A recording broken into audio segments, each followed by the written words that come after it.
अष्टांग योग में उष्ट्रासना बहुत ही इम्पोर्टेंट आसन है। उष्ट्रासना को करने से आपके फेफड़े को बल मिलता है, आपकी पेट की चर्बी कम होती है और उसके साथ साथ रीढ़ की जो हड्डी है वो काफी लचीली होने लगती है। थाई मसल्स के ज्यादा प्रभाव पड़ता है क्योंकि हम जब खींचते हैं इसको और पीछे की तरफ मोड़ते हैं तो उसका सबसे ज्यादा प्रभाव आपके बैक यानी कि आपके जो कूल्हे हैं उसके ऊपर पड़ता है और कंधे के ऊपर, गर्दन के ऊपर सबसे ज्यादा खिंचाव होता है, जिससे सर्वाइकल की भी समस्या को दूर करने में उष्ट्रासन बहुत अच्छी भूमिका निभाता है।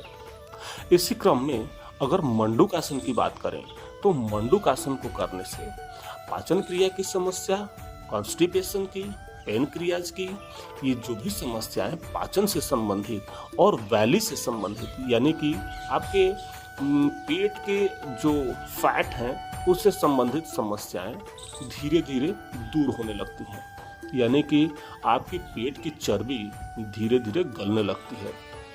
मंडूकासन जब भी आप करते हैं तो पेट से सांस को पूर्ण तरीके से आप बाहर निकालें, धीरे धीरे आप नीचे जाएं और अपनी नाक को जमीन पर स्पर्श करें और जैसे जैसे नीचे जाते हैं वैसे वैसे सांस को आप छोड़ते जाएं और ऊपर आते हैं तो सांस को आप लेते हुए आए, क्योंकि मंडूकासन करने से बहुत सारे फायदे हैं।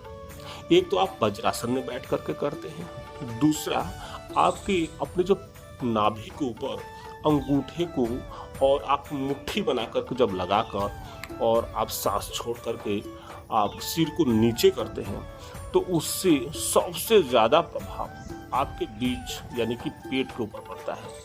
इसलिए इसको नियमित तौर पर आप शामिल करके रखें।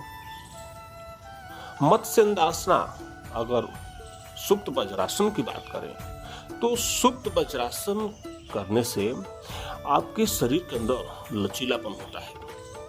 सुप्त वज्रासन करने से थाई मसल्स में सबसे ज्यादा खिंचाव होता है, जिससे आपके घुटने के ऊपर वाला जो हिस्सा है उसमें बहुत अच्छा खींचतान होने की वजह से, ब्लड सर्कुलेशन का भी और मांसपेशियों के खिंचाव होने की वजह से आपको एक अच्छा उसमें स्वास्थ्यवर्धक यानी कि आपको ऐसा लगेगा कि हमारा जो बॉडी है, हमारे जो शरीर के जो हिस्से हैं ये बिल्कुल पूर्ण तरीके से एकदम स्वच्छ हो गए हैं। और इसका धीरे धीरे जैसे आप पीछे की तरफ जाने लगते हैं, सबसे बड़ी बात है कि सावधानियों की अगर बात करें इसमें तो ये सुप्त वज्रासन उन लोगों को नहीं करना चाहिए जिनके घुटने में ज़्यादा दिक्कत है या फिर घुटने के अंदर कोई इंजरी हो रखी है। ऐसे लोगों को सुप्त वज्रासन नहीं करना चाहिए।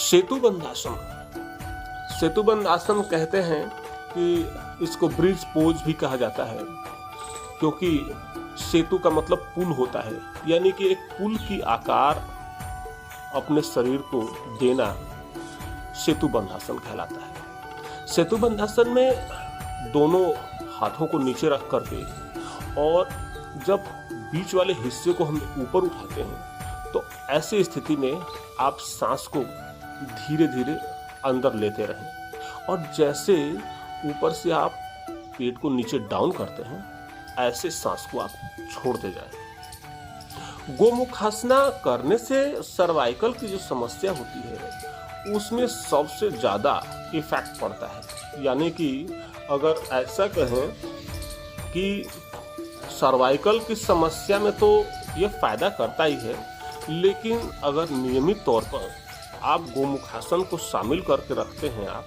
अपने योगाभ्यास में तो आपको लाइफ में सर्वाइकल स्पॉन्डिलाइटिस की समस्या नहीं हो सकती। क्योंकि देखिए कोई भी समस्या होती है तो उसका कुछ ना कुछ कारण होता है।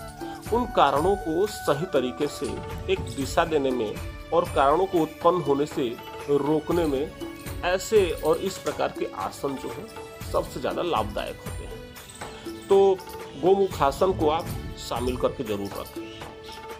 अर्धमत्स्येंद्र आसन करने से पेनक्रियाज की जो प्रॉब्लम होती है उसमें सबसे ज्यादा प्रभाव होता है।